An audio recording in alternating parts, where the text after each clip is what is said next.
I didn't tell anyone I was coming. That was on purpose. I'd driven 11 hours from the lake house, stopped once for gas and coffee at a diner outside Harrisburg, and parked 2 blocks away so I could walk in the way I always used to, on foot. No fuss. I had my old canvas duffel on my shoulder. My jacket was the one I wore fishing. I hadn't bothered with anything else. The building had changed. I knew it would have. 40 years is a long time. But I still stopped on the sidewalk and just looked at it for a moment. 32 stories of glass and steel, the name on the facade in brushed silver letters. They'd kept part of the original name. I noticed that. Dolan Harwick Industries, now shortened to DHI on the signage. But the Dolan was still in there. I didn't know how to feel about that. I tucked it away and walked through the revolving door. The lobby was all marble and ambient light. A waterfall feature along the far wall, 2 reception desks, a seating area with low leather chairs. It looked like a 4-star hotel, not a manufacturing company. But then, DHI wasn't really a manufacturing company anymore, not the way it had been. I knew that from the press. Logistics, technology, supply chain consulting. They'd grown in directions I never planned. That was all right.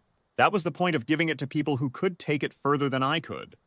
I walked to the nearer reception desk and set my duffel down. The young woman behind it, her nameplate read Cynthia, looked up, and I watched her eyes do what eyes do. They took in the jacket, the duffel, the age on my face, and the roughness of my hands. She was perfectly polite about it, the way people are when they want you to believe the decision isn't personal. "Can I help you?" she said. "I'd like to see Renata Cross," I said. "I don't have an appointment. I'm Frank Dolan." She typed something, looked at her screen for a moment, then typed again. "I'm not showing a Frank Dolan in the system. Is this regarding a vendor matter? I can give you the procurement email." "It's not a vendor matter," I said. "Then you'll need to have someone internal submit a meeting request." She slid a small card across the desk.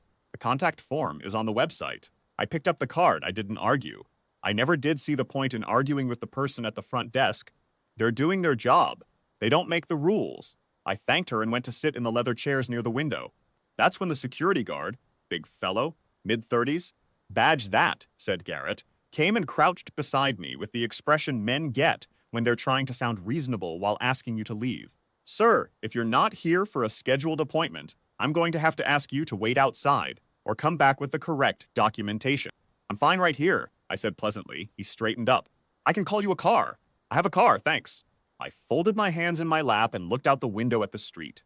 He stood there another moment, uncertain. Then he walked back toward the desk, and I heard him murmur something to Cynthia. I heard the word shelter.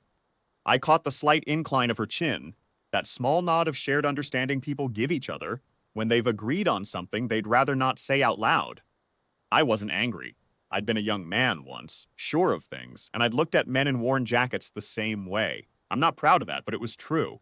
I was sitting there maybe 15 minutes when the young man came through the lobby in a suit that probably cost more than my first car. Late 30s, sharp-featured, the confident walk of someone who had never once been asked to wait. He was on his phone.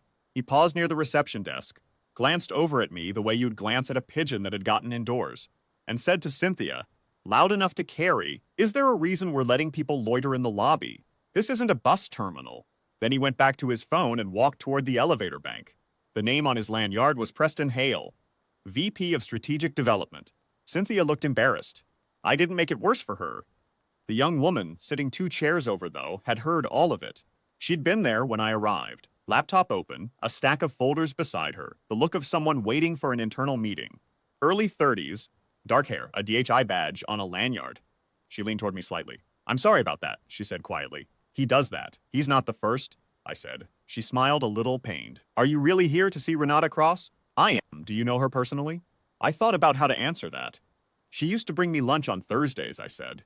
"When she was 24, and I was making her run the production numbers twice because she kept rounding to the nearest 100. The young woman stared at me. "I'm sorry? I'm Frank Dolan," I said.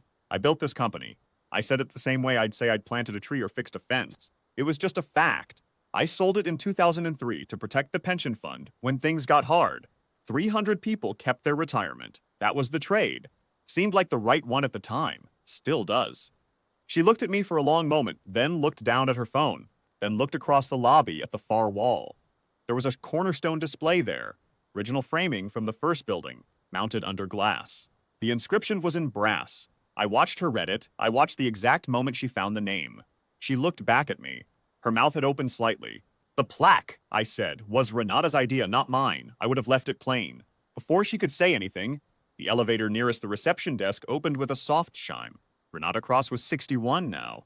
She had the kind of bearing that comes from 30 years of being the person everyone in a room is watching. Straight spine, deliberate stride, complete attention wherever she aimed it. Her hair was silver, cut close. She was in conversation with a man beside her, tablet in hand, and she was talking as she stepped off the elevator. Then she looked up. I don't know exactly what she saw. A thin old man in a fishing jacket, sitting in one of her lobby chairs with a canvas duffel at his feet, but whatever she saw, she stopped moving. She stopped mid-sentence. The man with the tablet said something, and she didn't respond. She just looked at me the way you look at something you were sure was gone from the world. Then she crossed the lobby. She walked past Garrett and past Cynthia and past the young woman with the laptop, and she didn't stop until she was standing in front of me, and she took both my hands in hers and held them. "Frank," she said. Just that. "Hello, Renata," I said. The lobby was very quiet. I was aware of that. The specific quality of a room full of people who have all gone still at once, trying to understand what they're watching. Garrett was standing near the desk. He was not moving. Cynthia had her hand over her mouth. Preston Hale had come back to the lobby. I wasn't sure why. Maybe he'd forgotten something, and he was standing near the elevator bank with his phone at his side, watching. Renata hadn't let go of my hands. "Why didn't you call?" she said. There was nothing accusatory in it. Just a little rough, the way voices get when something hits them sideways. "I wasn't sure I'd come until I was already in the car," I said. "I wanted to see it, the building, what it turned into." "It turned into what you built," she said. "Every bit of it." I shook my head. "I built a machine shop with 12 employees and a loading dock." "You built this?" She smiled at that. "A real one, not the boardroom kind." "You taught me how," she said. "She helped me up. I didn't need it, but I let her because she needed to do something with her hands. And she kept one hand on my arm as she turned to face the lobby. She didn't make a speech. She was never the speech-making kind. She just said, calmly and clearly, in the direction of no one in particular and everyone at once, 'This is Frank Dolan. He founded this company in 1981 in a leased garage in Allentown with one press and 2 employees. He ran it for 22 years. In 2003, when a financing deal collapsed, he chose to sell his controlling interest at a fraction of its value rather than restructure in a way that would have cut the pension fund. 300 families kept what they'd earned. He asked for nothing in return. He went home." She paused. "If anyone has treated him with anything less than complete courtesy this morning, I expect they know what to do about that." She said it without heat, without pointing, without drama. She just said it like a fact, because it was. I watched Garrett straighten his collar. I watched Cynthia look down. Preston Hale had gone very still. He was looking at the floor with the specific expression of a man doing arithmetic and not liking the answer. I didn't look at any of them for long. That wasn't why I'd come. Renata walked me toward the elevator, her hand still on my arm. The young woman with the dark hair and the laptop was still sitting in the lobby chairs, watching us go. She caught my eye. I gave her a small nod. She nodded back. Upstairs, Renata walked me through the executive floor, and then the one below it, pointing out things, explaining decisions, asking me questions she'd clearly been saving for years. I answered what I could. Some of it I didn't know. Logistics platforms and digital infrastructure were outside anything I'd ever managed. But when she showed me the manufacturing division, the section of the business that still made physical things in the original Allentown tradition, something settled in my chest. The machines were different. Everything was cleaner, faster, more precise. But the logic of the floor was the same. Move the material efficiently. Protect the people doing the work. Build something that lasts. "You kept it," I said. "Of course we kept it," she said. "It's the whole point." We had lunch in her office, just the 2 of us, with sandwiches brought up from the cafe downstairs. She asked about my daughter Mara and the lake house, and whether I was sleeping all right. I asked about her family and the Harrisburg expansion I'd read about. It felt like no time had passed and like a great deal had. When I left, she walked me all the way to the lobby. Garrett held the door. He nodded at me as I went through, and I nodded back, and that was the end of it. No hard feelings, no speeches. Just a man at a door doing his job the way people do. I picked up my duffel and walked the 2 blocks back to my car. I sat there for a minute before I started it, looking up at the building in the afternoon light. 32 floors. My name in there somewhere underneath theirs. It was enough. It had always been enough. I drove home.